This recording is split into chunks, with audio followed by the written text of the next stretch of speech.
Saint of the Day. November 23. Blessed Miguel Pro. Jesuit priest and martyr. Born, January 13, 1891, Guadalupe, Zacatecas, Mexico.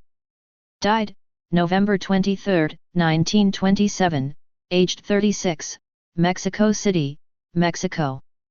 Venerated in Roman Catholic Church, Lutheran Church.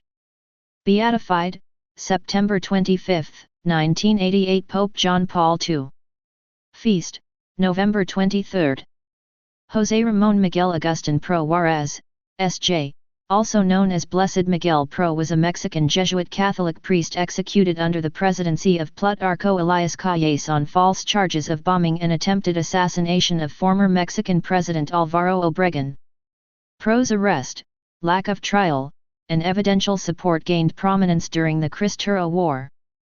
Known for his religious piety and innocence, he was beatified on September 25, 1988, by Pope John Paul II as a Catholic martyr, killed in odium fidei, in hatred of the faith. Historical background. At the time of Pro's death, Mexico was ruled by fiercely anti-clerical and anti-Catholic President Plutarco Elias Calles, who had begun what writer Graham Greene called the fiercest persecution of religion anywhere since the reign of Elizabeth. Childhood. Miguel Pro, whose full name was José Ramón Miguel Agustín, was born into a mining family on January 13, 1891, in Guadalupe, Zacatecas. He was the third of 11 children, 4 of whom had died as infants or young children. From a young age, he was called Cocal as a nickname. 2 of his sisters joined a convent.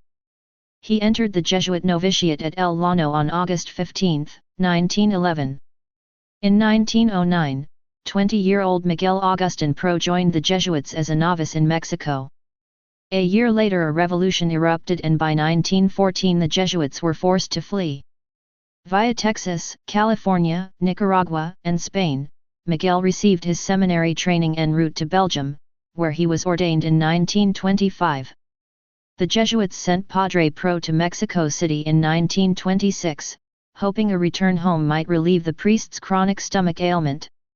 Just 23 days after Padre Pro arrived, President Calles banned all public worship. Since he was not known as a priest, Padre Pro went about clandestinely, sometimes in disguise, celebrating Mass, distributing communion, hearing confessions, and anointing the sick. He also did as much as he could to relieve the material suffering of the poor. In a letter he gave this faith-filled account. "We carry on like slaves. Jesus help me. There isn't time to breathe, and I am up to my eyebrows in this business of feeding those who have nothing. And they are many, those with nothing.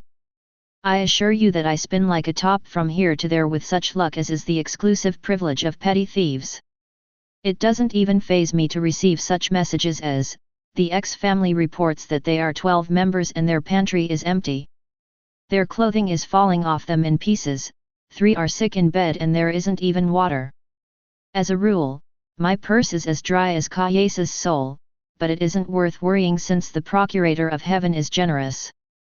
People give me valuable objects to raffle off, something worth 10 pesos that I can sell for 40. Once I was walking along with a woman's purse that was quite cute, the purse not the woman, when I met a wealthy woman all dolled up. 'What do you have there?'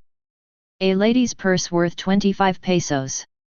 You can have it for 50 pesos, which I beg you to send to such and such a family.' I see God's hand so palpably in everything that almost I fear they won't kill me in these adventures. That will be a fiasco for me who sighs to go to heaven and start tossing off arpeggios on the guitar with my guardian angel." In November 1927, a bomb was tossed at Calles' car from an auto previously owned by one of Miguel's 2 brothers. All 3 brothers were rounded up and condemned to death. The youngest was pardoned, but Padre Pro and his brother Umberto were executed by a firing squad. Calles had news photographers present, expecting the pros to die cowardly. But Padre Pro refused the blindfold and welcomed the bullets with his arms extended in the form of a cross, crying out, "Viva Cristo Rey!" Although Calles outlawed any public demonstration, thousands of Mexicans defiantly lined the streets, honoring the martyr as he was carried in procession to his grave. Once while walking with Concepcion, his favorite sister, Miguel noticed in a window an especially gaudy statue of the Virgin. She thought it was hideous. To tease her, he ran to the owner's door and knocked. "Hello," he said, "my sister loves your beautiful statue. Will you sell it?" "Sorry," was the answer. "That Madonna is a family treasure." Quick-witted and light-hearted Miguel played similar practical jokes all his life. He also played them in death. President Calles thought executing Padre Pro publicly would demoralize Catholics, but it had the opposite effect. Miguel even promised to joke in heaven. "If I meet any long-faced saints there," he said, "I will cheer them up with a Mexican hat dance."